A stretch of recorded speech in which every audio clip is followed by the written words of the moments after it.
வணக்கம். நம்மளோட வாழ்க்கை, அதாவது நாம பிறந்ததிலிருந்து கடைசி வரைக்கும் இருக்கிற இந்த முழு வாழ்க்கையுமே ஒரு பெரிய ஃபைனல் எக்ஸாமுக்கான தயாரிப்பு தான் சொன்னா நம்புவீங்களா? ஆமாங்க, நிஜமாதான் சொல்றேன். இந்த முழு பிரபஞ்சமே ஒரு பெரிய ஸ்கூல் மாதிரி, நாம எல்லாரும் அதுல ஸ்டூடெண்ட்ஸ். ரொம்ப ஆச்சரியமா இருக்குல்ல? வாங்க, இந்த ஐடியாவை வச்சு நம்ம வாழ்க்கையோட உண்மையான நோக்கம் என்னன்னு கொஞ்சம் ஆழமா பார்க்கலாம். இந்த பயணத்தை நம்ம ஒண்ணா ஆரம்பிக்கலாம். இதுதான் உங்க வாழ்க்கையோட இறுதி தேர்வு. வாங்க, இந்த ஒரு கேள்வியில இருந்து ஆரம்பிக்கலாம். ஒருவேளை நீங்க வாழ்ந்துட்டு இருக்கிற இந்த வாழ்க்கையை தான் நீங்க எழுத போற ரொம்ப ரொம்ப முக்கியமான ஒரு தேர்வா இருந்தா என்ன பண்ணுவீங்க? யோசிச்சு பாருங்க. முதல்ல நாம இந்த பிரபஞ்ச பள்ளியோட செட்டப்பையா புரிஞ்சுக்குவோம். எந்த ஒரு ஸ்கூலா இருந்தாலும் அங்க ஒரு ஹெட் மாஸ்டர், டீச்சர்ஸ், கிளாஸ் ரூம்லாம் இருக்கும் இல்லையா? அதே மாதிரி இங்க யார் யாரு என்னென்ன ரோல்ல இருக்காங்கன்னு தெளிவா தெரிஞ்சுக்குவோம் வாங்க. இந்த பிரபஞ்ச பள்ளிக்கூடத்தோட ஹெட் மாஸ்டர் அல்லது ஹெட் மிஸ்ட்ரஸ் யாருன்னு பாத்தீங்கன்னா அந்த ஒரே ஒரு பரம்பொருள் தான், இறைவன். இந்த முழு சிஸ்டமும் அவ்வளவு கச்சிதமா அவரோட மேற்பார்வையில தான் இயங்கிக்கிட்டு இருக்கு. அடுத்து நமக்கு பாடம் சொல்லிக் கொடுக்கிற டீச்சர்ஸ். இவங்க சாதாரண டீச்சர்ஸ் இல்ல, இவங்க தான் சித்தர் பெருமக்கள். இவங்களோட ஸ்பெஷாலிட்டி என்னன்னா, இவங்க வெறும் டீச்சர்ஸ் மட்டும் கிடையாது, இதே ஸ்கூல்ல படிச்சு சென்டம் வாங்கி பாஸ் பண்ண சீனியர்ஸ். அதனால ஒரு ஸ்டூடெண்டா நமக்கு என்னென்ன கஷ்டம் வரும், நாம எங்க தடுமாறுவோன்னு அவங்களுக்கு அத்துப்படி. அப்போ நம்மளோட கிளாஸ் ரூம் எது? அதுதான் நம்ம வாழ்ந்துட்டு இருக்கிற இந்த பூமி. இதுதான் நமக்காக ஒதுக்கப்பட்டிருக்கிற ஸ்பெஷல் கிளாஸ் ரூம். இங்க தான் நம்ம பாடங்களை கத்துக்கிறோம், தப்பு பண்ணா திருத்திக்கிறோம், நம்மளோட பரீட்சைகளையும் எழுதுறோம். சரி, headmaster, teachers, classroom எல்லாம் ஓகே. அப்போ ஸ்டூடெண்ட் யாரு? அது வேற யாரும் இல்ல, நீங்க தான். ஆமா, நீங்க தான் இந்த முழு பயணத்தோட சென்டர். இந்த மொத்த எஜுகேஷன் சிஸ்டமும் உங்களுக்காக, உங்களோட வளர்ச்சிக்காக மட்டுமே டிசைன் செய்யப்பட்டிருக்கு. சரி, இப்போ ரொம்ப ரொம்ப முக்கியமான ஒரு பகுதிக்கு வந்திருக்கோம். அதுதான் நம்மளோட சிலபஸ். நாம இந்த ஸ்கூல்ல அட்மிஷன் போட்டோமோ இல்லையோ, நமக்கு பிடிக்குதோ பிடிக்கலையோ, நாம எல்லாருமே இந்த பாடங்களை தான் படிச்சே ஆகணும். அப்படி என்னதான் அந்த பாடத்திட்டம்? வாங்க பார்க்கலாம். இங்க பாருங்க, நம்மளோட சிலபஸ்ல 3 கம்பல்சரி சப்ஜெக்ட்ஸ் தான் இருக்கு. ஆனா ஒவ்வொன்றும் அவ்வளோ முக்கியம்.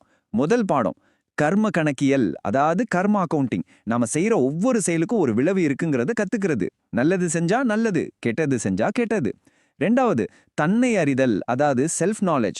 நான் யாருங்கிற அந்த அடிப்படை கேள்விக்கான பதில தேடுறது. மூணாவது மாயையின் இயல்பு, அதாவது நம்மளை சுத்தி இருக்கிற இந்த உலக ஆசைகள், உறவுகள், பந்த பாசம் எல்லாமே தற்காலிகமானதுன்னு புரிஞ்சுக்கிறது.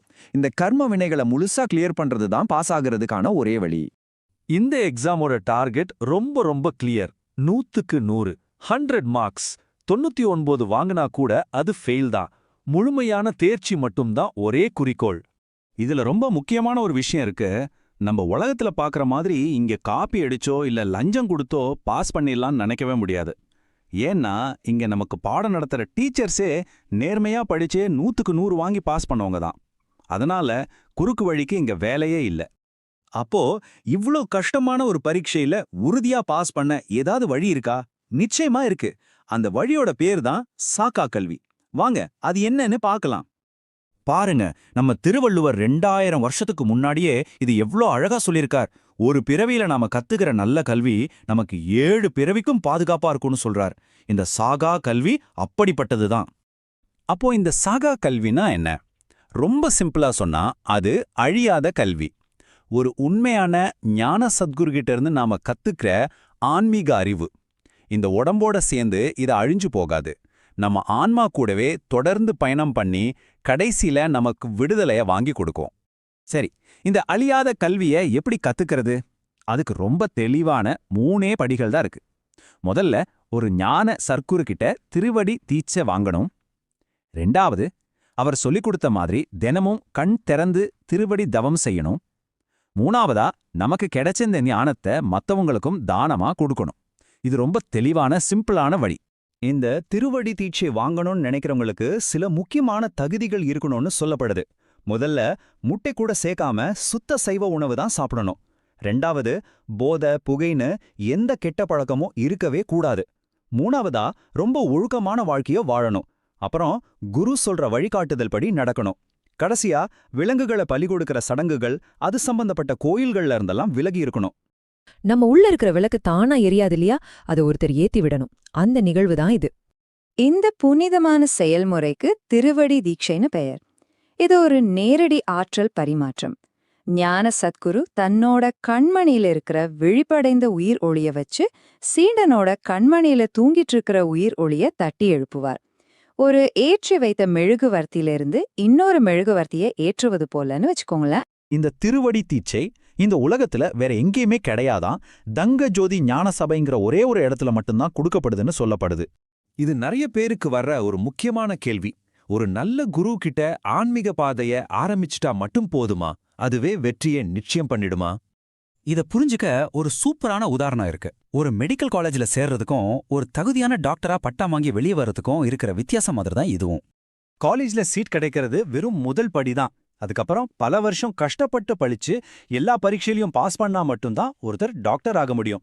அதே மாதிரி தான் தீட்சைங்கிறது வெறும் அட்மிஷன் தான். தினமும் தவம் பண்றது, ஒழுக்கமான வாழ்க்கைய வாழ்றது, இந்த மாதிரி கடின உழைப்பு மூலமா தான் ஆன்மீகத்துல பட்டம் வாங்க முடியும். ஞானதானம் ரொம்ப சிம்பிள்.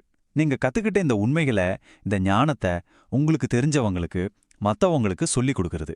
நீங்க இந்த ஞானத்தை மத்தவங்களுக்கு கொடுக்க கொடுக்க உங்களுக்குள்ள இருக்கிற ஒளி இன்னும் பிரகாசமாகும். இது உங்களுக்கும் நல்லது, மத்தவங்களுக்கும் நல்லது. இது ரொம்ப ரொம்ப முக்கியமான பாடம். குரு கொடுத்த தவத்தையும் ஞானதானத்தையும் பயிற்சி பண்ணாம சும்மா வர புகழ்ந்து பாடிக்கிட்டே இருந்தா மட்டும் அடுத்த கிளாஸுக்கு போக முடியுமா? நிச்சயமா முடியாது. வெறும் பக்தி மட்டும் பத்தாது, உண்மையான பயிற்சி தான் முன்னேற்றத்தை கொடுக்கும். இந்த தேர்வுல வெற்றி பெறணும்னா நமக்கு சில அடிப்படை தகுதிகள் வேணும். அதுதான் உண்மை, கடின உழைப்பு, மன உறுதி, வைராகியம், ஒழுக்கம், சரியான வாழ்க்கை நெறி, அப்புறம் பணிவு. இந்த குணங்கள் எல்லாம் இருந்தாதான் சாகா கல்வியை சரியா பழக முடியும். இது இல்லாம தேர்ச்சிங்கிறது சாத்தியமே இல்ல. கடைசியா ஒரு நம்பிக்கையான செய்தியோட இத முடிக்கலாம். நீங்க இந்த நல்ல குணங்களோட முயற்சி செஞ்சீங்கன்னா உங்க வெற்றி உறுதி. இதுல நீங்க தனியா இல்ல. உங்களுக்கு வழிகாட்டவும் உதவி செய்யவும் உங்க டீச்சர்ஸான சித்தர்களும் ஞானிகளும் எப்போதுமே உங்க கூட இருப்பாங்க. ஏன் இங்க ஷார்ட்கட்லாம் வேலைக்கு ஆகாதுன்னு கேக்குறீங்களா? ஏன்னா நமக்கு பாடம் சொல்லித்தர டீச்சர்ஸே இந்த கஷ்டமான எக்ஸாம்ல சென்டம் அடிச்சவங்க. அவங்க ஒவ்வொரு விதியையும் கரெக்டா பின்பற்றி உழைச்சி அந்த நிலைமைக்கு வந்திருக்காங்க. அப்படிப்பட்டவங்கள நாம எப்படி ஏமாத்த முடியும்? ஆனா சில பேருக்கு ஒரு கேள்வி வரலாம். இந்த சப்ஜெக்ட்ஸ் எல்லாம் ரொம்ப கஷ்டமா இருக்கே, நான் ஒருவேளை ஃபெயில் ஆகிட்டா என்ன பண்றது? நான் தடுமாறினா எனக்கு யாரு ஹெல்ப் பண்ணுவா? கவலையே படாதீங்க, அதுக்கும் இங்க ஒரு வழி இருக்கு. இந்த ஒரு வரியை மட்டும் கேளுங்க. தோல்வி அடைந்து துவண்டு விடும் மாணவனுக்கு டியூஷன் எடுக்கவும் சித்தர் சிலர் வருவதுண்டு. அப்பா இவ்ளோ பெரிய நம்பிக்கை கொடுக்குது பாருங்க. ஒரு ஸ்டூடெண்ட் உண்மையிலேயே முயற்சி பண்ணி ஆனா ஃபெயில் ஆகி மனசு உடைஞ்சு போனா அவனுக்கு ஸ்பெஷல் டியூஷன் எடுக்கிறதுக்காக சில சித்தர்களே வருவாங்களாம். கருணைக்கு இங்க ஒரு எல்லையே கிடையாது. ஆமாங்க, நீங்க உண்மையிலேயே ஒரு சின்சியர் ஸ்டூடெண்டா இருந்தா டீச்சர்ஸ் உங்களை கைவிடவே மாட்டாங்க. உங்களோட கர்ம வினைகள்ங்கிற அந்த கஷ்டமான பாடத்தை கிளியர் பண்றதுக்கு அவங்க உங்களுக்கு பர்சனலா கோச்சிங் கொடுத்து ஜெயிக்க வைப்பாங்க. அடேங்கப்பா, சப்ஜெக்ட்லாம் ரொம்ப கஷ்டமா இருக்கே, இதெல்லாம் எப்படி படிக்கிறதுன்னு பயப்படாதீங்க. நமக்கு ஹெல்ப் பண்ண சூப்பரான கைட்ஸ், அதாவது ஸ்டடி மெட்டீரியல்ஸ் இருக்கு. அது என்னன்னா சித்தர்களும் ஞானிகளும் நமக்காக எழுதி வச்சுட்டு போன நூல்கள் தான். அதுதான் நம்மளோட பெஸ்ட் டெக்ஸ்ட் புக்ஸ். இங்க நாம முக்கியமா புரிஞ்சிக்க வேண்டிய ஒரு விஷயம் இருக்கு. டீச்சரை சும்மா புகழ்ந்தா மட்டும் மார்க் வராது. அவர் கொடுக்கிற ஹோம்வொர்க்க, அதாவது அந்த தவத்தை நாம தான் தினமும் செய்யணும். அப்போதான் முன்னேற்றம் இருக்கும், இல்லையா? நமக்குள்ள இருக்கிற அந்த தெய்வீக சக்தி நம்ம தலைக்குள்ள இருக்குன்னு சொல்றாங்க. ஆனா அதோட வெளிப்பாடு எங்க தெரியுமா இருக்கு? நம்ம 2 கண்கள் வழியா தான் அந்த உள்வழி வெளியே வருது. நம்ம உயிர் சக்தியோட ஜன்னல்களே அதுதான். இங்க நிறைய பேர் ஒரு சின்ன தப்பு பண்ணுவாங்க. தியானத்துல புருவமத்தி மேல கவனம் வைக்கணும்னு சொன்ன உடனே 2 புருவத்துக்கும் நடுவுல இருக்கிற இடம்னு நினைச்சுப்பாங்க.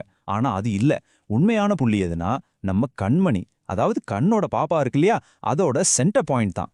இந்த அறிவு பல காலமா ஒரு பெரிய ரகசியமா பாதுகாக்கப்பட்டு வந்திருக்கு. அதுவும் பரிபாஷைன்னு சொல்ற ஒரு மறைமொழியில தான் இருந்திருக்கு. அதாவது தகுதியானவங்களுக்கு மட்டும் புரியிற மாதிரி ஒரு கோட் வேர்ட் மாதிரி வச்சிருந்தாங்க. எல்லாருக்கும் அது எளிதா தெரிஞ்சிடக்கூடாதுன்னு நினைச்சாங்க. எவ்வளோ காலமா மறைச்சு வச்சிருந்த அந்த ரகசியத்தோட சாராம்சம் இதுதாங்க.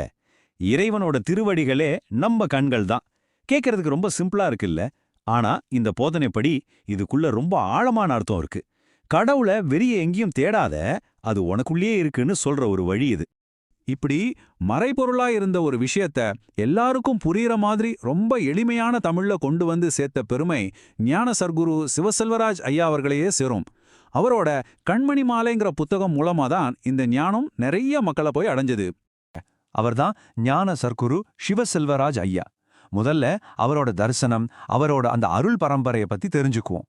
ஞான சர்க்குரு சிவ செல்வராஜ் ஐயா அவர்கள் புனிதமான ராமநவமி அன்னைக்கு அவதரிச்சவர்.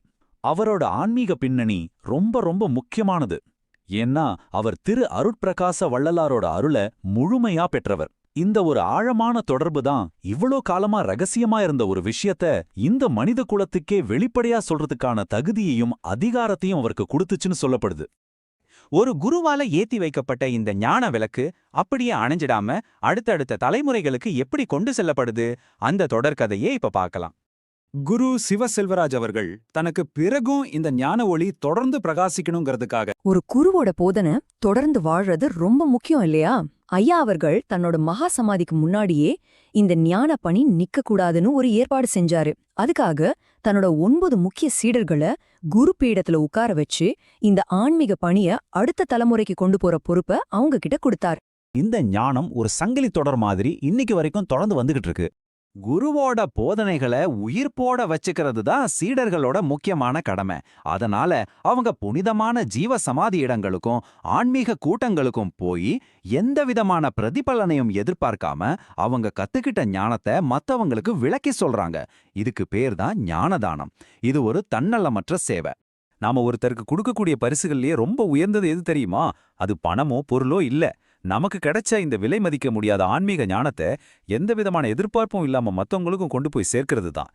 யோசிச்சு பாருங்க, நமக்கு இந்த வழிய காட்டின சித்தர்களுக்கும் ஞானிகளுக்கும், முக்கியமா நமக்கு இந்த பாதையில கைப்பிடிச்சு விட்ட நம்ம குருவுக்கும் நாம செய்யக்கூடிய உண்மையான நன்றிக்கடன் என்ன தெரியுமா? இந்த ஞானத்தை 4 பேருக்கு எடுத்து சொல்றதுதான். அதுதான் நாம அவங்களுக்கு கொடுக்கிற மிகப்பெரிய காணிக்கை.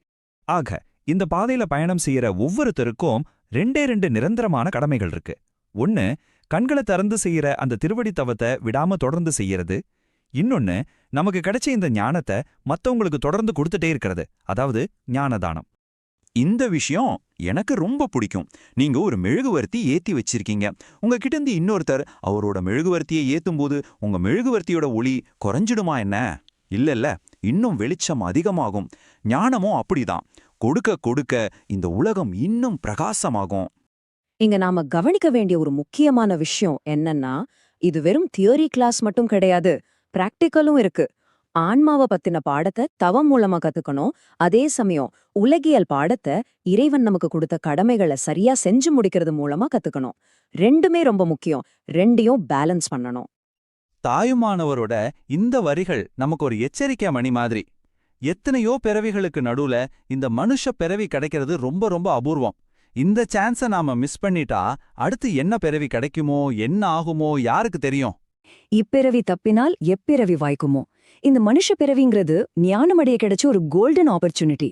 இதை மிஸ் பண்ணிட்டா மறுபடியும் எப்போ இப்படி ஒரு சான்ஸ் கிடைக்கும்னு யாருமே தெரியாது. அதனால இந்த நிமிஷத்தோட அருமையை புரிஞ்சுகிட்டு செயல்படணும். முதல்ல நாம புரிஞ்சுக்க வேண்டிய விஷயம் என்னன்னா, இந்த ஆன்மீக பள்ளியில சேர்றது எவ்வளவு பெரிய விஷயம்னு தான். இந்த மனித பிறவிங்கிறது சும்மா கிடைக்கிற ஒண்ணு இல்ல. அது ஒரு தடவை மட்டுமே கிடைக்கிற ரொம்ப ரொம்ப அரிதான, விலை மதிக்க முடியாத ஒரு அட்மிஷன் சான்ஸ். நாம சம்பாதிக்கிற மத்த எல்லா சொத்துமே இந்த ஜன்மத்தோட முடிஞ்சிடும். ஆனா நாம கத்துக்கிற இந்த சாகா கல்வி ஒண்ணுதான் நம்ம ஆன்மாவோட ஒவ்வொரு பிறவையிலையும் கூடவே வர்ற ஒரே உண்மையான சொத்து. இத புரிஞ்சுக்கிட்டவங்க அமைதியா தேர்ச்சி பெற்றுடுவாங்க. இந்த கிளாஸ் ரூம்ல 2 விதமான ஸ்டூடெண்ட்ஸ் இருக்காங்க. ஒருத்தர் கவனம் சிதறிய மாணவர்.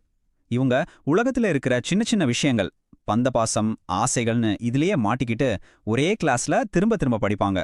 அதாவது ஒரே மாதிரியான கஷ்டங்களை மறுபடி சந்திப்பாங்க. இன்னொருத்தர் கவனமிக்க மாணவர். இவங்க இந்த உலகம் தற்காலிகமானதுன்னு புரிஞ்சுக்குவாங்க. அமைதியா பாடத்துல மட்டும் கவனம் செலுத்தி ஈஸியா பாஸ் பண்ணி அடுத்த லெவலுக்கு போயிடுவாங்க. இப்போ நீங்களே சொல்லுங்க, நீங்க எந்த மாதிரி ஸ்டூடெண்டா இருக்க விரும்புறீங்க? இந்த முழு சிஸ்டத்தையே புரிஞ்சுக்கிட்டவன் அமைதியா தான் வேலைய பார்த்து பாஸ் பண்ணிட்டு போயிட்டே இருப்பான்.